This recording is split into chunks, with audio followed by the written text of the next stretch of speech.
జరుగుతుంది. MMTS train లో కూడా మరి ఆ అమ్మాయి పైన అత్యాచారం చేయడానికి పోతే ఆమె ట్రైన్ లో కూల్చే దుంకుతే మరి ఆమెకంతా కూడా ఇంజూస్ అయ్యి ఈ రోజు గాంధీ హాస్పిటల్ అడ్మిట్ కావడం జరిగిందని చెప్పేసి కూడా తెలియజేస్తామన్నాను అధ్యక్ష. మరి తెలంగాణ క్రైమ్ రేట్ దాదాపు మహిళలపైన 28% పెరిగిందని చెప్పేసి డీజీపీ గారు చెప్పడం నిజంగా కూడా సిగ్గు చేయటం అని చెప్పేసి కూడా నేను తెలియజేస్తాను అధ్యక్ష. ఎందుకంటే ప్రభుత్వం పోలీస్ శాఖ ఏం చేస్తుందని చెప్పేసి అడుగుతాను అధ్యక్ష. మన దగ్గర అధునాతనమైనటువంటి కెమెరాలు అధ్యక్ష, దాని నిర్వహణ లోపం వల్ల ఈ ఏదైతే కేసులు ఛేదించేటువంటి అవకాశం లేకుండా పోతుంది కాబట్టి వాటిపైన నిఘా పెట్టాలని చెప్పేసి కూడా మరి నేను ఈ సందర్భంగా కోరుతాను అధ్యక్ష. గతంలో ఏంటంటే ఒక అడిషనల్ డీజీపీ, విమెన్ అడిషనల్ డీజీపీని మరి ఉమెన్ సేఫ్టీ వింగ్ ఆఫీసర్ గా వేసి షీ టీమ్స్ ను కూడా ఏర్పాటు చేయడం జరిగింది. 181 ఉమెన్ హెల్ప్ లైన్ అధ్యక్ష.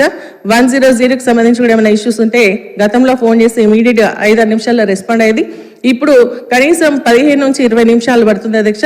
దాన్ని కూడా ఒకసారి మరి అబ్జర్వ్ చేయాల్సిందే, దాన్ని ఇమీడియట్ గా రెస్పాండ్ అయ్యే విధంగా ఆ మహిళల రెస్క్యూకి రావాల్సింది కూడా నేను ఈ సందర్భంగా కోరుతాను అధ్యక్ష. గత ప్రభుత్వ హయాంలో ఏమైతే సంక్షేమ కార్యక్రమాలు మరి చేయడం జరిగిందో దాన్ని కొనసాగించేటువంటి కార్యక్రమంలో ఈ ప్రభుత్వం విఫలమైందని చెప్పేసి అధ్యక్ష. గతంలో మరి కేసీఆర్ గారు ఏం చేసిందని చెప్పేసి అడుగుతా ఉన్నారు అధ్యక్ష. నేను కొన్ని విషయాలు చెప్తాను అధ్యక్ష, ఎక్కువ చెప్పను. ఒక 2 minutes అధ్యక్ష, ఒక 2 minutes అధ్యక్ష. ఇంటింటికి నల్లా కనెక్షన్. లక్ష్మణ్ కుమార్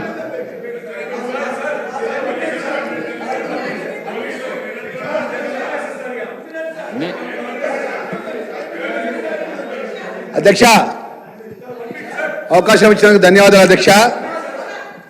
అధ్యక్ష, నాకే వినాలనిపిస్తలేదు, మళ్ళీ వాళ్ళు ఎట్లుంటున్నారో నాకు తెలియదు అధ్యక్ష. నాకే వినాలనిపిస్తలేదు, మళ్ళీ వాళ్ళు ఎట్లుంటున్నారో నాకు తెలియదు అధ్యక్ష. నాకే వినాలనిపిస్తలేదు, మళ్ళీ వాళ్ళు ఎట్లుంటున్నారో నాకు తెలియదు అధ్యక్ష.